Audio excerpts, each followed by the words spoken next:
Telediario, con Mariuxi Mosquera.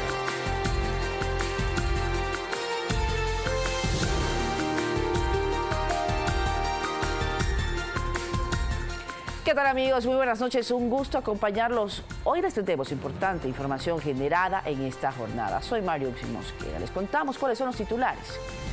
La proforma presupuestaria para 2019 genera varios criterios en algunos sectores del país. En la Asamblea Nacional aún no se logra consensos. La campaña electoral anticipada no podrá ser sancionada por el Consejo Nacional Electoral debido a un vacío legal en el Código de la Democracia. La segunda fase del Hospital General José María Velasco Ibarra en la provincia de Napo fue inaugurada por el presidente Lenín Moreno. Esta obra va a beneficiar a más de 100.000 habitantes. Y Ecuador registra un total de 53 casos de femicidios en lo que va del 2018, según las cifras del Grupo Parlamentario por los Derechos de las Mujeres. En lo internacional, el presidente de Estados Unidos, Donald Trump, ordenó a los militares usar la fuerza si es necesario en la frontera con México para evitar el ingreso de migrantes.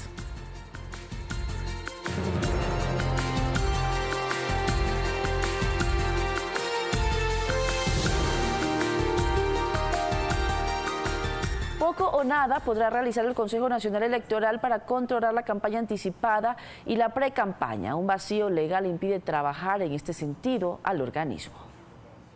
La convocatoria de elecciones realizada el 21 de noviembre determina los tiempos en el calendario electoral. Por ejemplo, la inscripción de candidaturas será hasta el 21 de diciembre y el inicio de la campaña a partir del 5 de febrero de 2019. En el CNE se preparan para controlar todo el proceso. Desde un inicio está llevando el control sobre campaña anticipada. Sin embargo, en este aspecto los consejeros podrán hacer muy poco. Se habló de códigos de ética, así como de reglamentos al Código de la Democracia. Porque aquí viene el compromiso de todos los y las ecuatorianas de hacer una denuncia. De tal manera que cuando se inscriba el candidato se impute esos valores del gasto electoral. Pero ya en la práctica la normativa vigente permite al Consejo únicamente el control durante la campaña, por lo que cualquier modificación solo podría funcionar para un proceso venidero. No hay un delito claro especificado en la ley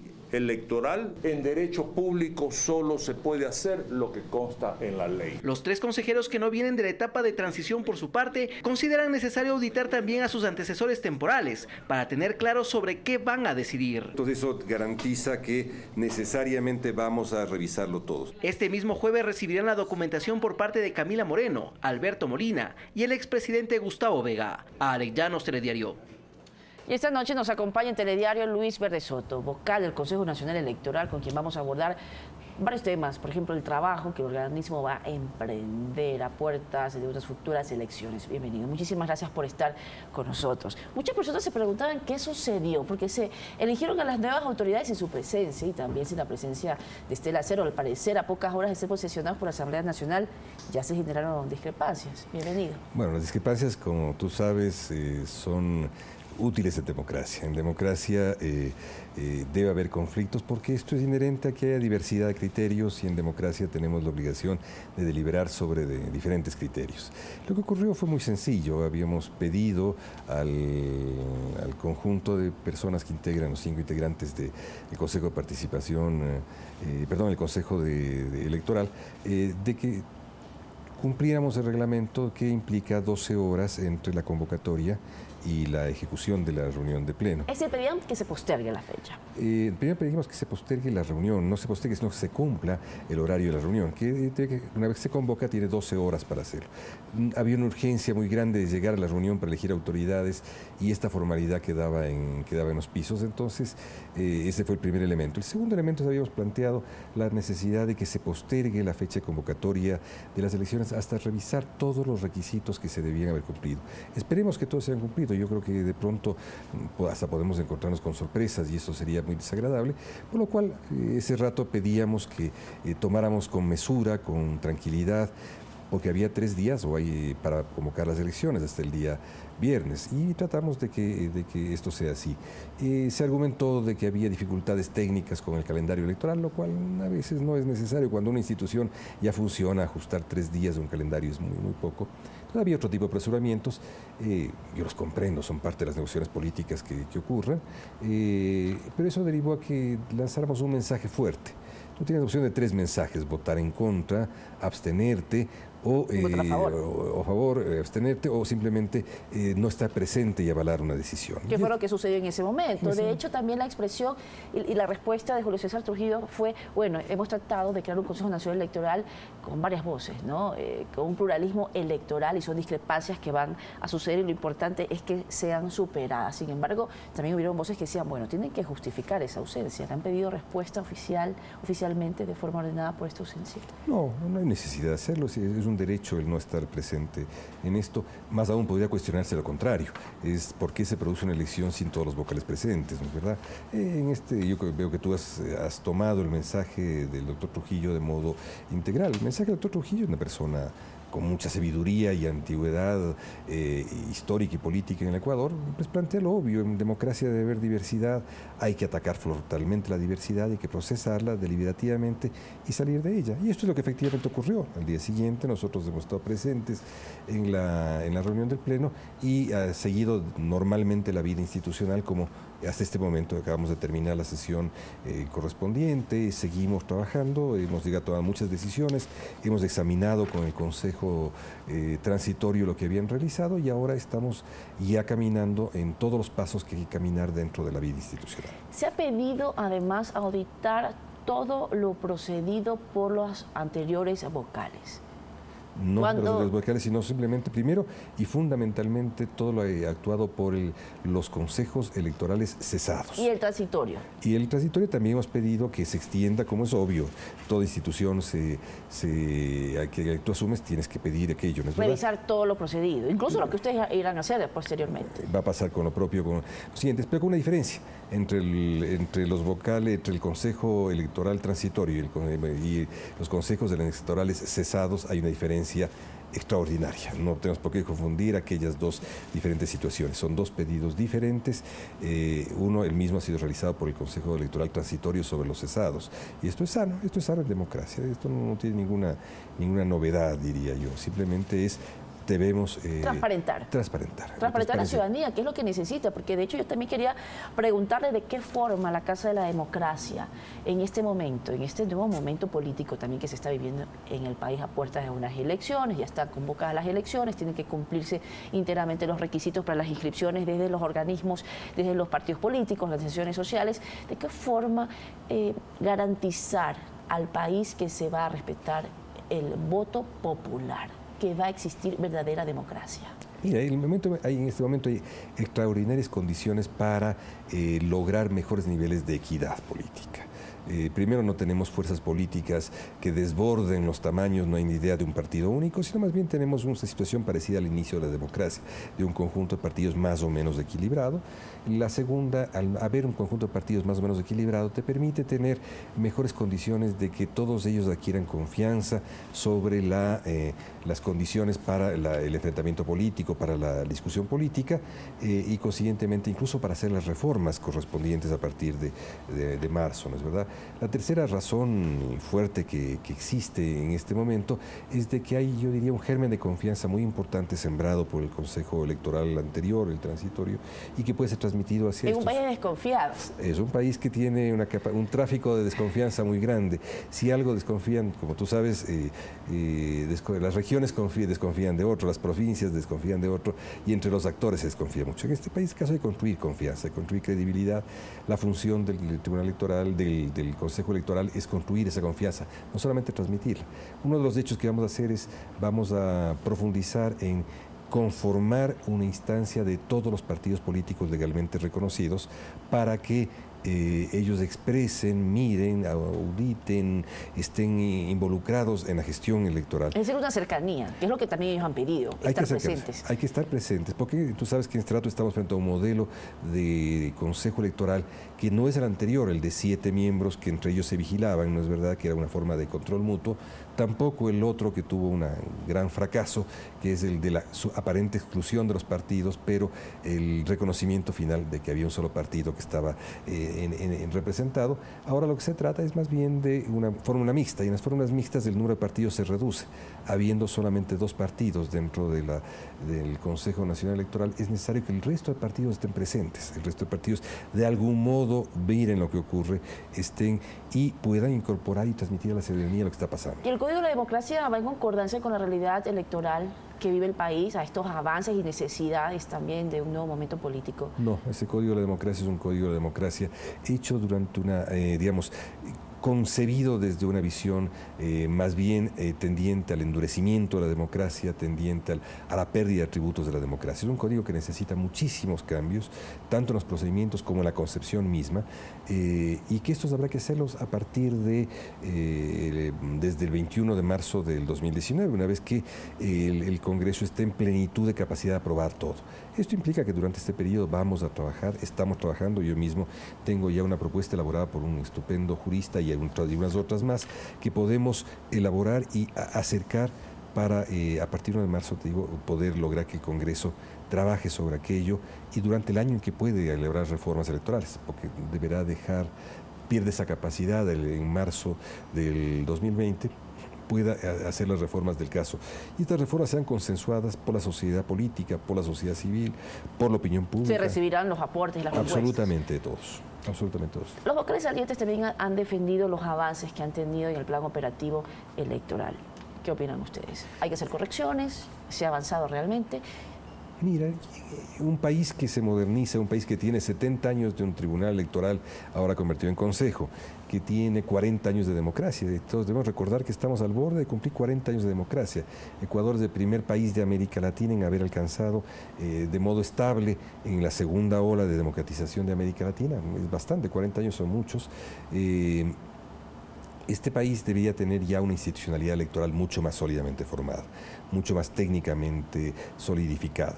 Ahora lo que tenemos es la urgencia de que las elecciones funcionen como deben funcionar en cualquier país con estas características, es decir, casi de modo automático. En todos los países debe estar dispuesto el aparato electoral para entrar en elecciones cualquier momento. Más aún cuando tienes una disposición como la iniciativa popular, como las consultas populares, sin que ocasiones grandes traumas en el país, ni mucho menos. Sino simplemente es un acercamiento en que debe funcionar casi como un piloto automático. Y el organismo electoral tiene que básicamente mirar estratégicamente cómo mantener las condiciones de la equidad electoral, cómo mantener las condiciones de la transparencia. La democratización, además, es lo que está pidiendo la gente. O sea, ¿qué es lo que está sucediendo realmente? Bueno, empieza varias preocupaciones, y entre esas preocupaciones quería saber si también era la suya el que todavía no estén posesionados los jueces del Tribunal Contencioso Electoral cuando estamos a puertas de las elecciones. Pues sí, es importante. Yo creo que aquello no invalida el proceso. En todo momento no hay ni urgencias extraordinarias derivadas del proceso convocado ayer, ¿no es verdad? Hay urgencias que tienen que ver con el arrastre, pero que no afectan al proceso electoral en curso. Tiene que procederse. Yo entiendo que entre el cúmulo de actividades que tiene el Consejo de Participación Transitorio está también la de resolver esto, igual que hay que resolver otros temas. Hay que resolver el tema de la conformación definitiva de las juntas electorales provinciales, los directores electorales provinciales. Pero son temas que tienen que darse con medio de la tranquilidad suficiente, y la ciudadanía debe tener la convicción de que cuando un país ya funcionan estas cosas casi automáticamente. Y yo creo que lo fundamental es que nos ayuden a observar de que no se esté infringiendo la transparencia, de que el dinero del narcotráfico no entre, por ejemplo, en las elecciones locales en determinadas localidades o cantones o parroquias. Eso es importante. La ciudadanía tiene que estar allí, y más aún yo he propuesto de que haya una forma de, llamémosle fiscalía o llamémosle de veeduría ciudadana. Fiscalía es difícil porque todavía no está tipificado el delito electoral que lleva a la fiscalía, pero sí una forma de veeduría ciudadana de excelencia que permita denunciar ante la fiscalía el conjunto de hechos ilícitos que puedan procederse. Y además también lo importante sería que realmente nuevamente que ha sido un pedido de las organizaciones de los los partidos políticos, quienes han estado en desventaja, por ejemplo, es de la equidad precisamente, de cuál va a ser el financiamiento para cada uno de ellos en los momentos electorales. Bueno, eso está establecido. Yo creo que el tema de la equidad está establecido. El tema acá yo te diría 2 o 3 cosas que sí pueden modificarse en este momento. Uno es que los reglamentos tienen que ayudarte, apoyarte, empujar y estimular la alianza electoral, las alianzas electorales. Y en esto hay que proceder ya. Se debe, en Ecuador hemos tenido hasta ahora una fórmula reglamentaria en la que se desestimulan las alianzas. Lo que tenemos que hacer es estimular las alianzas, estimular la solidificación de la unión, de la agregación de partidos, porque en eso consiste la política, no consiste en esta barbaridad que se hizo durante la década perdida de Ecuador, de multiplicar infinitamente las opciones políticas a nivel parroquial, tener 200 movimientos parroquiales. Esto no ayuda a la ¿Y cuál democracia. es la nueva visión, entonces? La nueva visión es que hay que estimularlas. Por ejemplo, hay que tener criterios claros de cómo repartir, ¿no es cierto?, los montos electorales, no los económicos, sino los porcentajes electorales entre los aliados, no para perjudicarlos a quienes se alían, sino más bien para estimularlos a quienes se alían. Yo en lo personal, soy muy partidario de incluso estimular económicamente la alianza. Las alianzas son sanas, son buenas en política, ayudan al país, ayudan al fortalecimiento de la democracia, ayudan a la transparencia. Yo creo que hay que diseñar también nuevos partidos. Los partidos políticos no están en su Pero mejor parece que momento. propiciar también el ambiente necesario, ¿no? Así es. Una plataforma confiable y nuevamente donde se dé espacios a todos por igual. Y yo te aseguro que al igual que tú, que es una demanda ciudadana que tú transmites, igual yo tengo plenamente claro de que no solamente hay que tener una plataforma que acoja a una pluralidad de partidos, y en ese sentido los ecuatorianos somos unos y diversos, somos un solo país con diversidad de opciones, sino que también tenemos que concebir fuertemente partidos más abiertos. Partidos no solamente más democráticos, sino más abiertos a pluralidad de posiciones.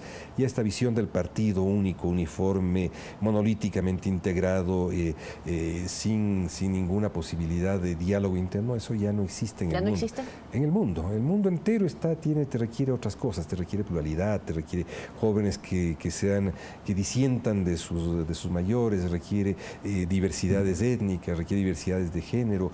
Por ejemplo, para contarte algo que ocurrió el día de ayer, que es parte de las cosas que nos han llevado en buen pie más simbólico en el Consejo.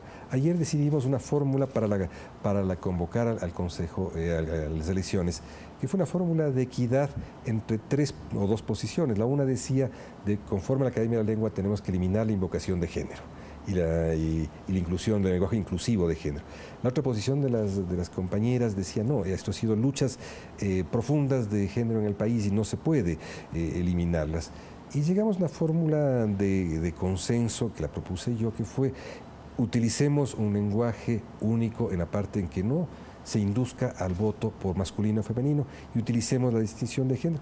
Y se aceptó y pudimos llegar a algo que fue sutil, pero que nos permitió a todos estar juntos. Esa es la muestra de que realmente llegan a consensos. Entonces, pese a que tienen sus diferencias, que se hicieron evidentes en un inicio, pero bueno, eso es lo que espera la ciudadanía. Y van a seguir siendo diferencias, no te quepa duda cuando seguir teniéndolas. Bueno, eso es parte de la democracia, el ejercicio democrático. De eso se trata. Los ecuatorianos tenemos que aprender a disentir, a procesar, a llegar a consensos, a acercarnos. Y yo creo que eso es el país.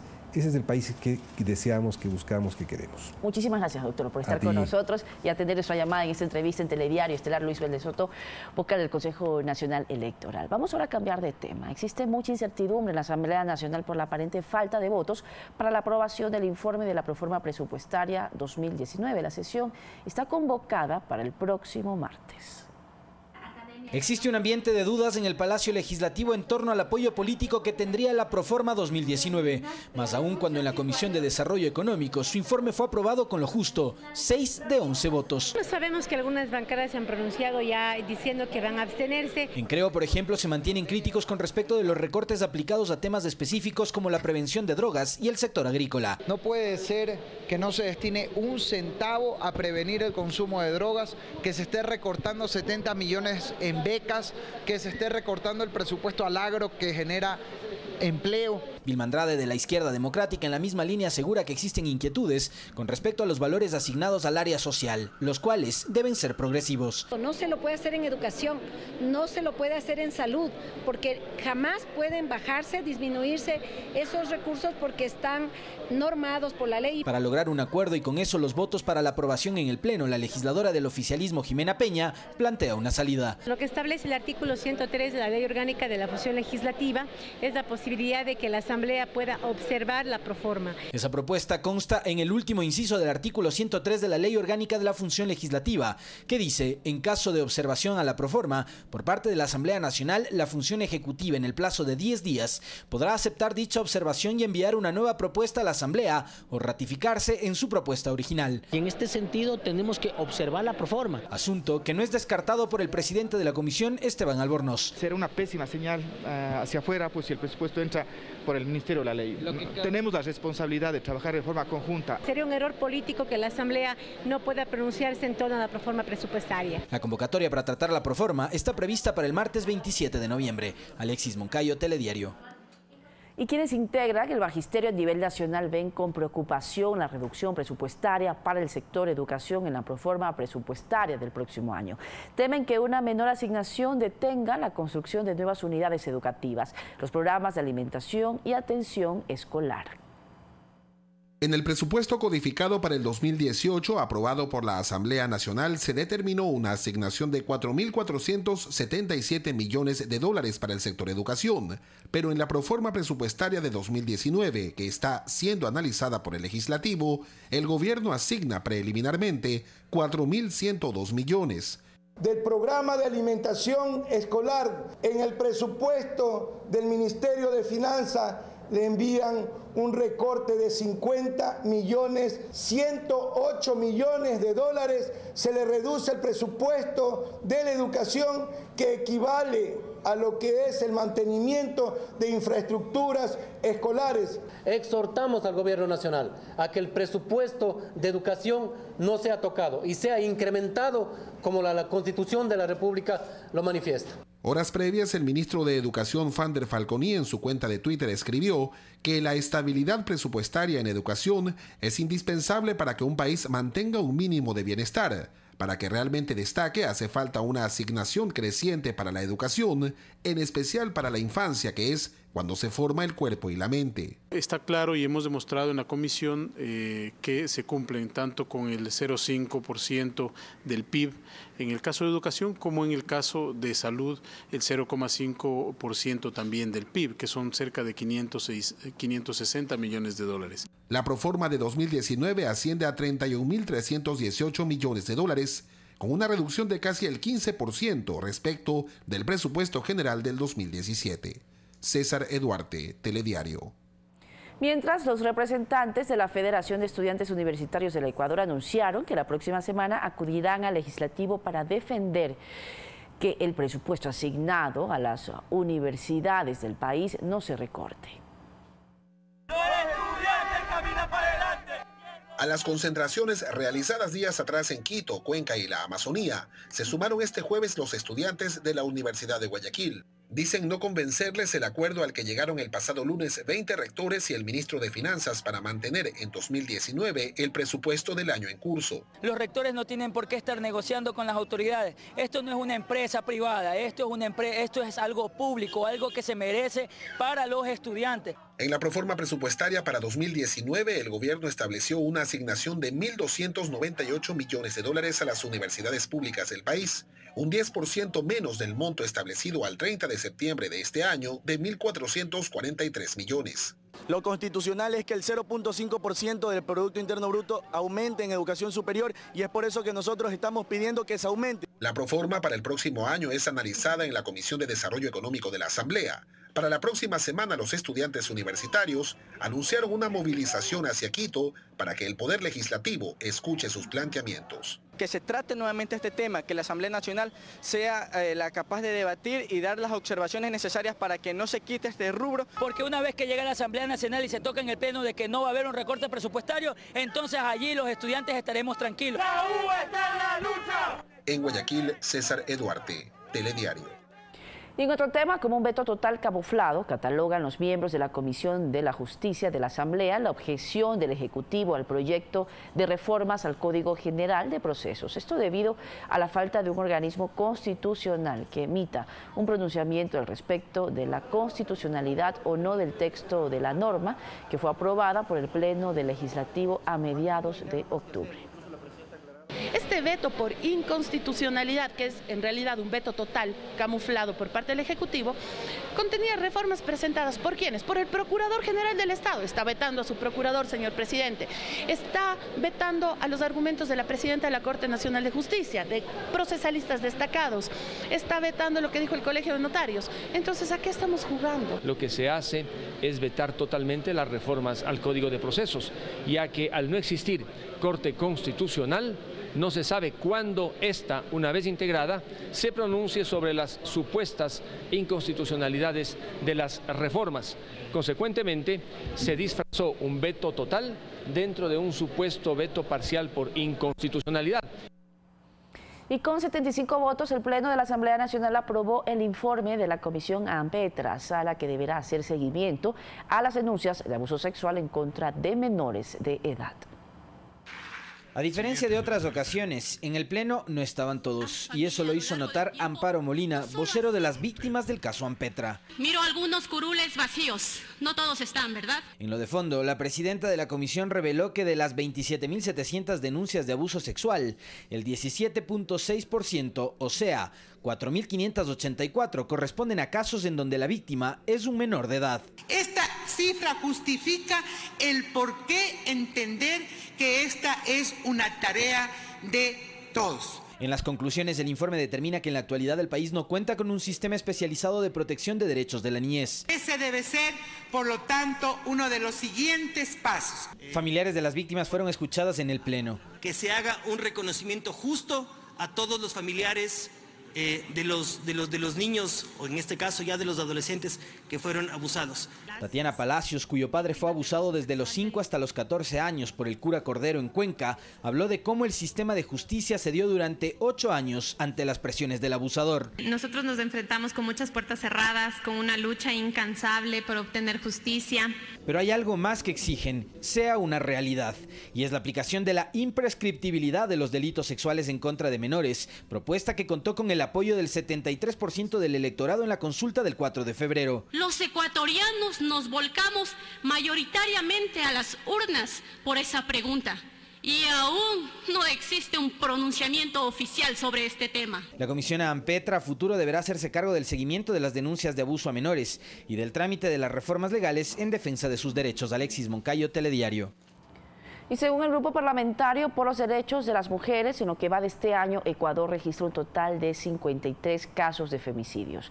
El Servicio Integrado de Seguridad ECU 911 ha reportado más de 30.000 llamadas de auxilio de mujeres por temas de violencia psicológica y sexual.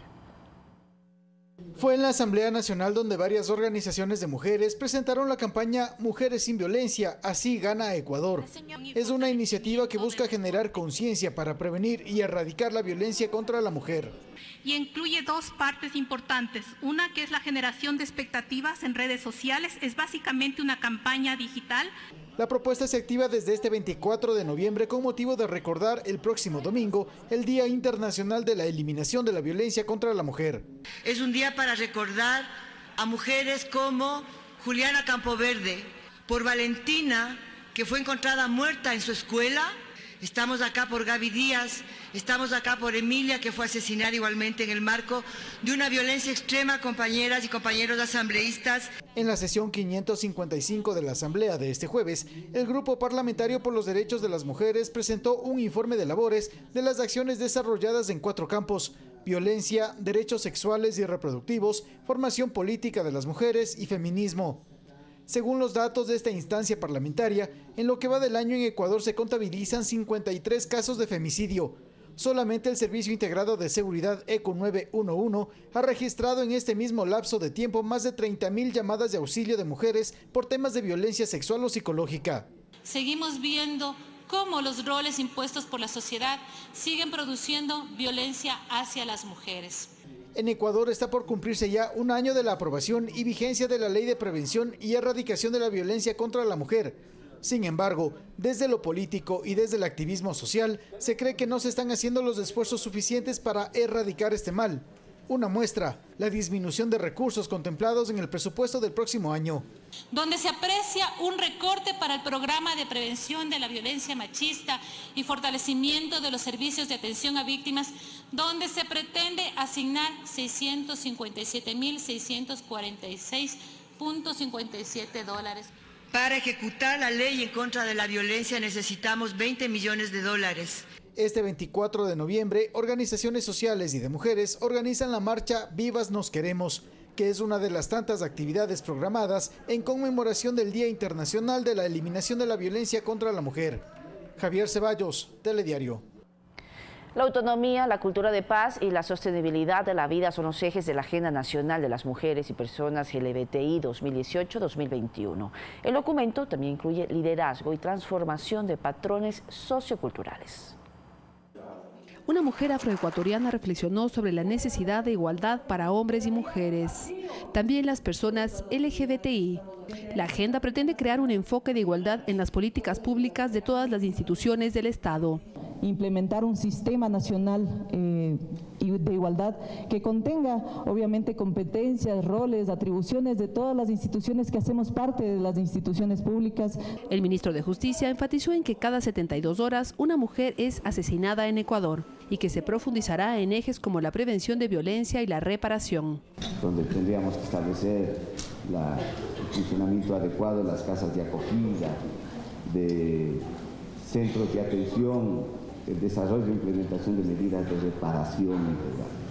Viviana Aido, de ONU Mujeres, dijo que la cooperación internacional veía con preocupación la ausencia de rectoría de la Ley Integral contra la Violencia, dados los niveles de esta problemática en el país. Acogemos con enorme expectativa, con enorme esperanza, no nos falle. En el Ecuador, lamentablemente, las cifras también dejan muchísimo que desear. Estamos hablando que 6 de cada 10 mujeres sufren violencia por el hecho de serlo. La población LGBTI considera adecuado que se les incluya en una agenda por la igualdad y el respeto a su diversidad. Tenemos una agenda denominada de igualdad para mujeres y personas LGBT.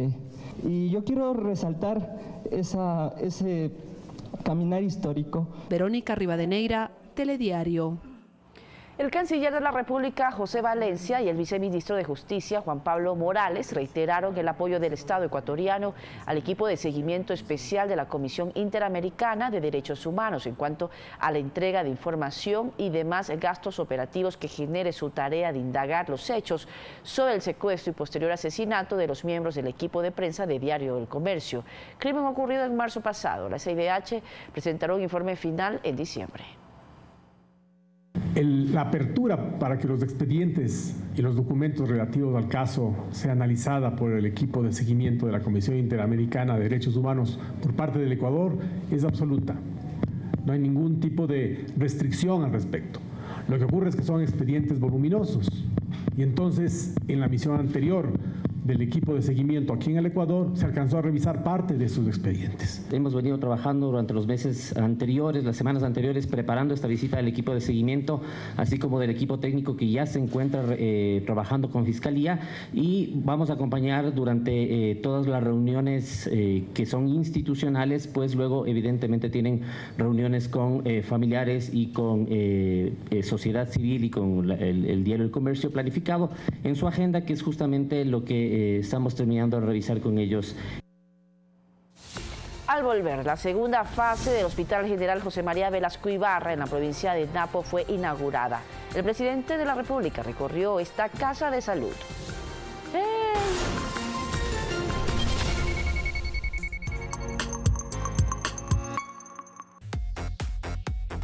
Este jueves a las 23 horas nos encontramos con 60 minutos de la mejor información deportiva aquí en Fanático, Roberto. Bien, Andrés, no se olviden, seguiremos hablando de los jugadores que más influyen en la cancha, aquellos que tienen influencias emocionales.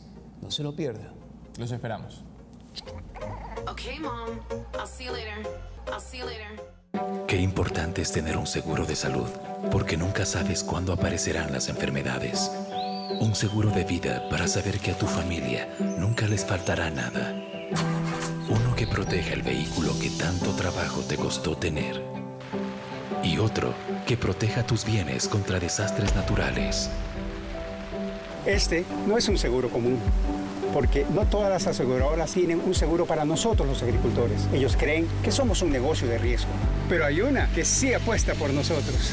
En Seguro Sucre tenemos el único seguro agrícola para proteger la inversión y el trabajo de nuestros agricultores. Seguro Sucre, aseguramos lo que importa de verdad. Una empresa de todos los ecuatorianos que protege lo que es nuestro.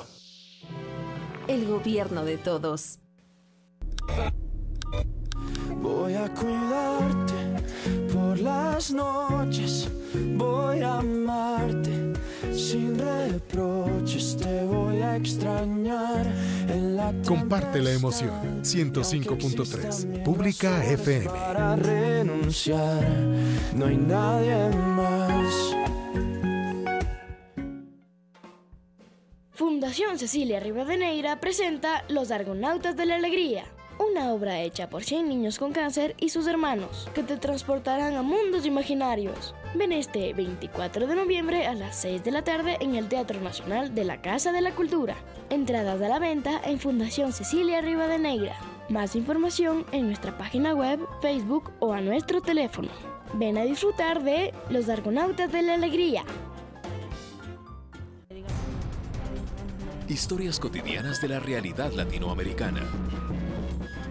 Crónicas, entrevistas y exploración a profundidad de varios temas. América Ahora. Domingo 18:30 por Ecuador TV.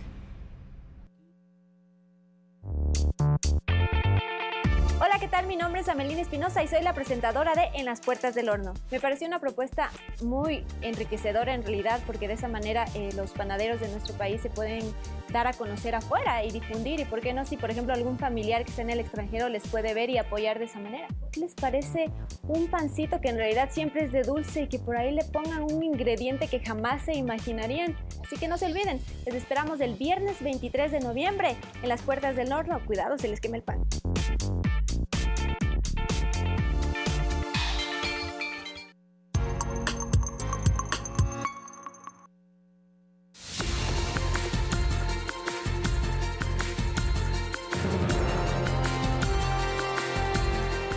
Información de último minuto, ponga mucha atención. La Secretaría Nacional de Comunicación, a través de un comunicado, informa que mediante decreto el presidente de la República, Lenín Moreno, exonera el 100% del pago del anticipo de impuesto a la renta correspondiente al periodo fiscal 2018 a los contribuyentes cuyo domicilio tributario esté en las provincias de Manabí y Esmeraldas y que desarrollen actividades económicas en cualquiera de los sectores productivos dentro de dichas jurisdicciones territoriales. Quienes hubieran cancelado el anticipo de este impuesto podrán solicitar la devolución del valor pagado. Y bien, luego de esta información de último minuto, les contamos que más de 100.000 habitantes de la provincia de Napo se van a beneficiar del Hospital General José María Velasco Ibarra. El presidente de la República, Lenín Moreno, inauguró la segunda fase de esta obra. Con una inversión que bordea los $18 millones, la Casa de Salud cuenta con 4 pisos y ofrece 16 especialidades médicas. 120 camas, todos los servicios. Se ha aumentado sensiblemente la capacidad y la calidad. Porque Napo y Tena no merece menos. Hay 3 quirófanos y podremos tener simultáneamente cirugías, cesáreas, procedimientos y no, insisto, no tendremos que desplazar a nuestros ciudadanos fuera de esta provincia. La repotenciación del Hospital José María Velasco Ibarra inició en diciembre de 2016. Antes no hemos tenido esta nueva atención que están dando por el momento. Yo tengo ataques epilépticos y aquí me atienden al instante. ¿La medicina le entregan nomás? Epamín, sí, me dan nomás, no me cuesta nada. El jefe de Estado precisó que existieron problemas en la ejecución de la obra desde el inicio, al igual que otras que recibieron en la anterior administración. Lastimosamente recibimos más de 600 obras que estaban totalmente mal hechas, con defectos. Eran obras que no estaban financiadas adecuadamente, eran obras construidas en terrenos que no les pertenecían al gobierno. Siendo el tercer contratista La hemos logrado terminar en aproximadamente 8 meses desde que nosotros la pudimos reactivar. La primera fase de la Casa de Salud fue entregada en el año 2017 y la obra registra un avance del 98%. Equipamiento de punta, tomógrafo, ecografía, rayos X, mamografía, incrementado las salas de neonatología, esta sala de terapia intensiva. Los pacientes más críticos, más graves hoy podrán ser atendidos aquí. Se prevé que el hospital beneficie a más de 100.000 habitantes de los cantones de Archidona, Julio Arosemena, Tola, Chaco, Quijos, Tena de la provincia del Napo. Las medicinas también sí nos regalan aquí. También las atenciones son rápidas, muy buenas, muy amables los doctores. Sí, lo único que faltaría que nos pongan aquí en el hospital sería lo que es mamografía, eso sí haría falta, porque usted sabe que de aquí mandan a otros al Puyo. El primer mandatario adelantó que se construyen otros proyectos en la provincia. Y hay muchas obras más, hay centros médicos, hay escuelas, hay malecones que lo estamos haciendo a lo largo inclusive del río Napo. Valeria Villarroel, Telediario. El té de guayusa es exportado a Europa por 2 ecuatorianos oriundos del Tena. Ban Ecuador otorgó un crédito para mejorar la calidad de los productos. Moler la hoja de guayusa es tarea diaria. Verónica y su esposo realizan este proceso de forma manual. Ese es el secreto para un buen té. Cuando me fui a Europa, como empecé a ver esa visión de que produciendo la guayusita, pues de algún modo podíamos dar cierto ayuda económicamente a la gente, y de ahí comienza la visión, como creamos un proyecto, tratamos de comprar a las familias que viven en la selva, de algún modo dar un ingreso y del mismo modo para que no destruyan la selva. El emprendimiento está situado a pocas cuadras del recinto ferial de la ciudad del Tena. Fue creado hace 9 años y hoy exporta a Europa. Y la base que tenemos allá en República Checa nos ayuda a dividir esos productos a Eslovaquia, un poquito Austria y Alemania. El jefe de Estado, Lenín Moreno, como parte de su agenda de actividades de este jueves en Tena, visitó el emprendimiento. El pasado mes de agosto, la microempresa accedió a un crédito de Ban Ecuador para adquirir maquinaria para cumplir con los estándares de calidad. La bienvenida a nuestra microempresa. Somos Sayari Guayusa, que significa empezar, comenzar de nuevo. La guayusa, las propiedades más básicas que tiene es energetizante natural, tiene teobromina, tiene antioxidantes. La innovación la caracteriza el negocio. Elaboran una línea de té con frutas exóticas y plantas medicinales amazónicas como el pitón, morete, jengibre, canela, cacao orgánico y uña de gato. Valeria Villarroel, Telediario. El segundo foro regional apícola se desarrolla en la provincia de Azuay. El evento es organizado por el Ministerio de Agricultura. El objetivo es impulsar esta actividad con miras a mejorar la producción y también abastecer la demanda nacional.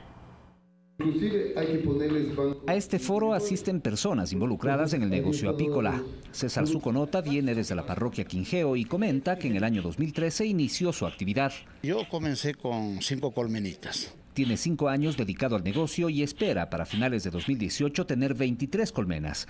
Afirma que es un ingreso económico importante para su familia. Sí, manejando bonito.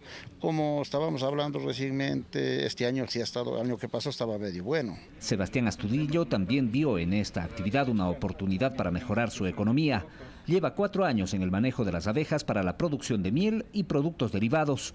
Incluso genera fuentes de empleo temporales. En temporadas buenas sí pedimos ayuda de más personas. Es el segundo foro regional en el que el Ministerio de Agricultura capacita a quienes deseen ingresar a esta actividad. Estamos dotando de insumos apícolas que consta de 3 colmenitas para que ellos empiecen su actividad apícola y el acompañamiento todo el tiempo. En el país existen 2.000 apicultores y cerca de 21.000 colmenas registradas en el Ministerio de Agricultura. La idea es mejorar la producción local para abastecer la demanda nacional. Por un lado, que aumente el número de colmenas para que haya mayor producción local. Esa es una vía. Y la otra vía es el aumento de producción por medio de la capacitación. César Tacuri Vintimilla, Telediario. Después del corte les contaremos de qué se trata el Tren de los Sueños, una iniciativa del Ministerio de Trabajo y la empresa privada.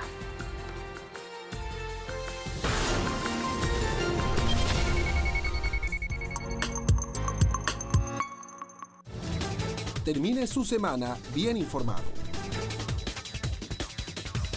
Le traemos el resumen noticioso más completo,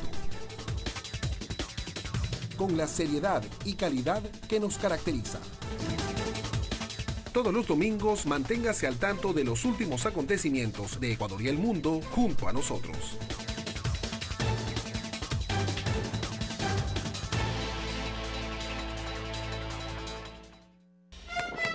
Espacios y parques para hacer buenos amigos. Canchas deportivas modernas, áreas alegres. En la salud y el deporte, Riobamba primero. Más de 40 parques en Riobamba. Estamos construyendo la ciudad que queremos. Alcaldía de Riobamba. Noticias, política, cultura, actualidad. Una mirada a profundidad de los acontecimientos de nuestro mundo. Enfoque Mundial. Todos los sábados a las 21 horas. Por Ecuador TV. Es el cine de todos nosotros. Una mirada para el séptimo arte ecuatoriano. Cine.es te conmueve, te hace reír, te lleva a otra realidad. Este domingo 10:30 de la noche, por Ecuador TV.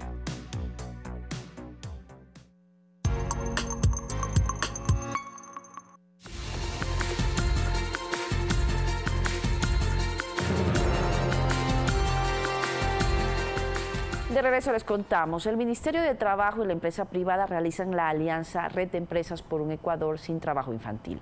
El proyecto Tren de los Sueños busca disminuir los índices de niños que laboran en las calles. El Tren de los Sueños es una iniciativa del Ministerio de Trabajo en la que se involucran más de 150 empresas a nivel nacional, comprometidas a luchar por la erradicación del trabajo que realizan los niños en las calles. Todas las empresas se comprometen a generar una política interna de erradicar el trabajo infantil y la comparten y la socializan con todos los miembros de su empresa.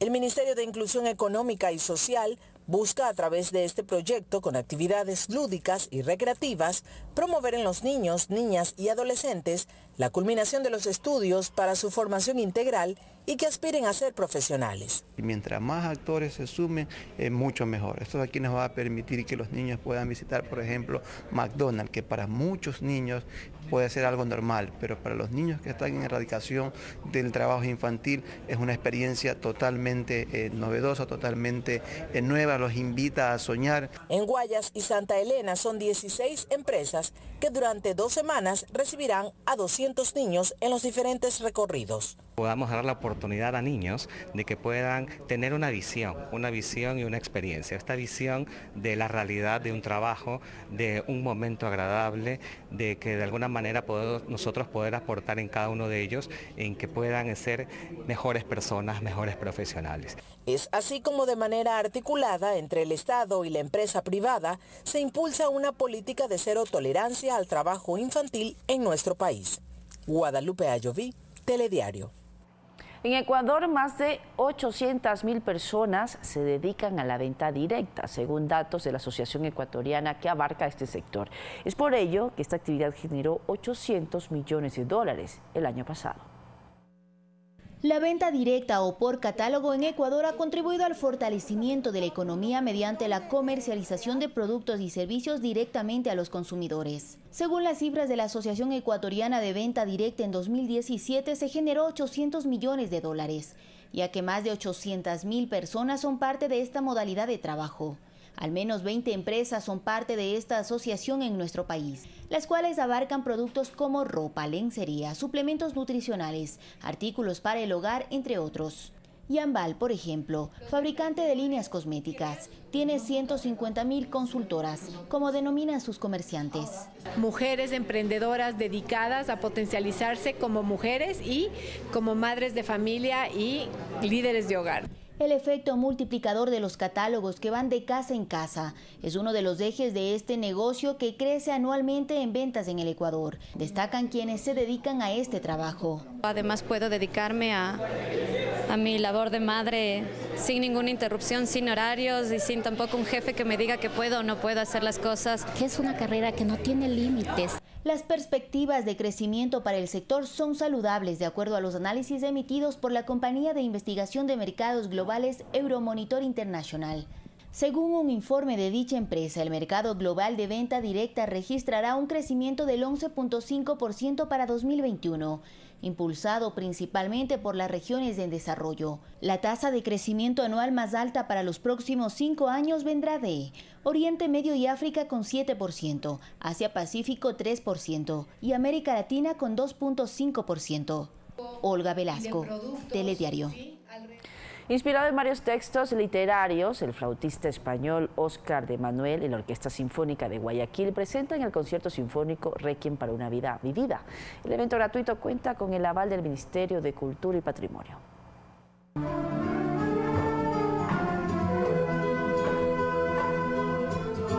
140 músicos en escena presentarán la obra musical Requiem para una vida vivida, donde a través de los textos y pensares de Ramón Sonneborn y 3 de sus libros como La Cueva del Tiempo, Epigrámico y En mi hambre mando yo,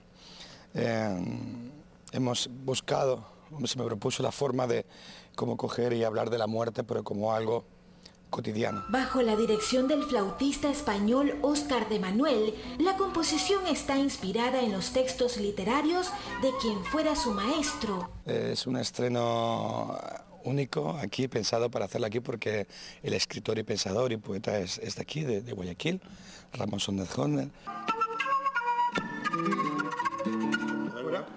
Un repertorio compuesto por piezas de ópera flamenca, que también contará con la composición del director de la Orquesta Sinfónica de Guayaquil, Dante Anzolini, inspirada en el poema Vasija de Barro. Disfrutar de un gran elenco, no solamente por ese estreno, sino también por la obra también del maestro Dante Anzolini, el cual también va a dirigir. Un canto a la vida que se llevará a cabo este viernes en el Teatro Centro de Arte a las 20 horas. La entrada es gratuita. Mariuxi Buenaño, Telediario. Ayúdanos a encontrarlo. Giovanni Castellanos Aguaiza, de 38 años de edad, desapareció el 18 de noviembre de 2018 en el sector de El Tejar, en Quito. Si tiene información de su paradero, comunicarse al 099-811-6906 o al 098-2413-952.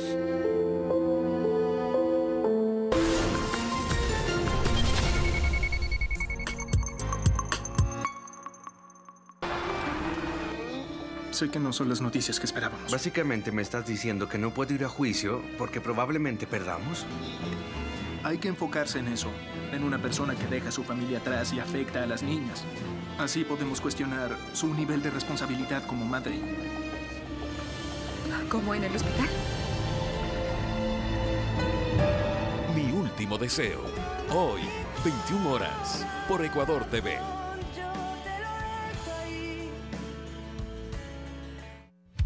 El gobierno cumple sus promesas.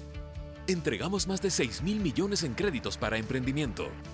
Generamos nuevos empleos y reactivamos la economía. En el 2019 entregaremos otros 1.300 millones de dólares adicionales en crédito productivo. Con más créditos, la producción, la exportación, las obras y el empleo crece. Promesa cumplida. El gobierno de todos. Formar profesionales en gestión gerencial capaces de diseñar, ejecutar y evaluar procesos y procedimientos sobre la gestión del talento humano. Desarrollar actividades empresariales y gerenciales. Estructurar procesos productivos, comerciales y financieros, con visión social y empresarial. Es la carrera que ofrece el Instituto Tecnológico Superior del Honorable Consejo Provincial de Pichincha. Ingresa en www.tecnologicopichincha.edu.es y revisa nuestra malla curricular. Este viernes 23 de noviembre, en Primera Impresión, Franklin Columba, vicepresidente de la FENOCIN, para analizar los 50 años de la organización y los retos para el agro. Ricardo Camacho, consultor en seguridad ciudadana y seguridad privada. Cifras oficiales sobre delitos en lo que va del año versus percepción ciudadana. Milton Altamirano, asesor legal de la Confederación Ecuatoriana de Profesionales Universitarios, para ofrecer detalles del primer Congreso Iberoamericano contra el Abuso Sexual Infantil que se desarrolla en Quito. Primera Impresión, con Eduardo Califé.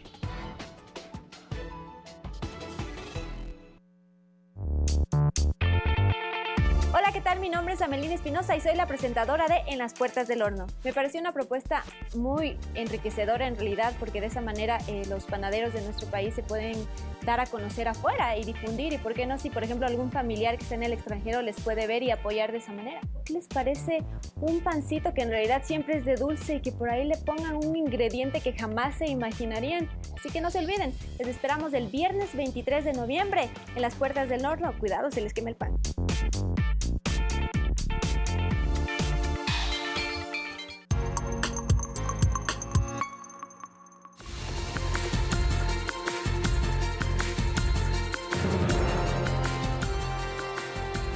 Estamos de regreso. Les contamos que delegados de 13 países de la región delinean en Quito estrategias pragmáticas para afrontar la ola migratoria generada por la situación económica y política de Venezuela. Este viernes se conocerán las resoluciones de la segunda reunión técnica internacional sobre movilidad humana. Es la reunión de seguimiento fruto de la primera cita regional sobre crisis migratoria venezolana que se efectuó en Quito a inicios de septiembre del año en curso. Este jueves, en los salones de Cancillería, volvieron a reunirse los representantes de 13 países de la región y de organismos especializados para definir acciones concretas que permitan a las naciones que reciben a los flujos constantes de ciudadanos venezolanos en movilidad tener las condiciones mejores para garantizarles una situación futura. Según estimaciones de la Cancillería ecuatoriana, se calcula que más de 3 millones de venezolanos han salido de su país generando olas migratorias que buscan asentarse en países como Colombia, Ecuador, Perú e inclusive Chile. En esta reunión, a fin de buscar soluciones conjuntas a la problemática, el plan incorpora propuestas concretas tendientes a resolver la situación de cientos de miles de personas de nacionalidad venezolana que por diferentes razones no han podido o no pueden regularizar su situación migratoria en nuestros países. Para la Agencia de las Naciones Unidas para los Refugiados, ACNUR, es urgente tomar acciones ya, porque existe la expectativa que a inicios del próximo año se dé una nueva salida masiva de ciudadanos venezolanos. La solidaridad es prioridad, acotó su representante. Estamos experimentando como región un nuevo esfuerzo público regional de solidaridad que otras regiones del mundo no han podido exhibir. Esta segunda reunión técnica internacional sobre movilidad humana concluirá este viernes y se conocerán las acciones a adoptarse. A esta cita no asistieron los representantes de Venezuela, Bolivia y República Dominicana. Javier Ceballos, Telediario.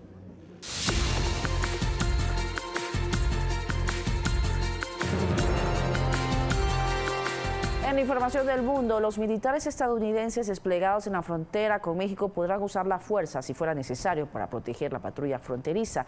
Esa fue la orden que dio el presidente Donald Trump para detener a los migrantes centroamericanos. He dado el permiso, ojalá no tengan que usarlo, pero estamos hablando de criminales serios. Yo no tengo ninguna opción. Quiero que ocurra, no. Ese fue el pedido de Donald Trump y que luego fue oficializado por la Casa Blanca a través de un comunicado, subrayando que los soldados no llevarán armas de fuego. Si vemos que llega a un nivel donde vamos a perder control o donde la gente empieza a resultar herida, cerraremos la entrada al país por un periodo de tiempo hasta que podamos retomar el control. Sus declaraciones se dan un día después de que el secretario de Defensa de Estados Unidos, Jim Mattis, dijera que se le había otorgado autoridad para pedir que las tropas exhibieran mayor poder para ayudar a proteger a los funcionarios fronterizos tras la llegada de los migrantes centroamericanos. Hasta ahora, los cerca de 5.900 militares están desplegados en la frontera con México, quienes días atrás resguardaron el cordón fronterizo con alambres de púas. Esto mientras unos 250 migrantes recibieron ofertas de empleo en la ciudad mexicana de Tijuana. De manera que nos permita ofertar más o menos cerca de unas 400 ocupaciones laborales que pudieran tener los perfiles que están viniendo a vincularse aquí a esta Feria del Empleo. Al menos 60 empresas ofrecieron plazas de trabajo durante la Feria Nacional del Empleo, una cita que se presenta de forma periódica en diversas ciudades del país. Fernanda de la Bastida, Telediario. Y en Venezuela, el vicepresidente para la Comunicación, Cultura y Turismo, Jorge Rodríguez, se pronunció sobre el anuncio de que el gobierno de Donald Trump estudia incluir al país sudamericano en la lista de patrocinadores del territorio del terrorismo internacional por presuntos nexos con organizaciones como Hezbollah o las desaparecidas Fuerzas Armadas Revolucionarias de Colombia, FARC. En China, 5 muertos y 18 niños heridos se registraron luego de que un auto embistiera a un grupo de menores de edad cuando cruzaba la calle delante de una escuela en el noroeste del país. Algunos videos, todavía no autentificados, que circulan por las redes sociales, muestran al vehículo cómo cambia bruscamente del carril y atropella a los pequeños. Varios de ellos quedaron tendidos en el piso tras el impacto del automóvil. Como cada año en Estados Unidos se desarrolla el desfile del Día de Acción de Gracias de la tienda Macy's en Nueva York. Los globos gigantes con las figuras de personajes como Charlie Brown, Bob Esponja y Spider-Man, entre otros, sorprendieron a chicos y grandes en una de las celebraciones más frías que se recuerdan hasta el momento, mientras las carreteras principales del país colapsaron debido a los desplazamientos que realiza la población.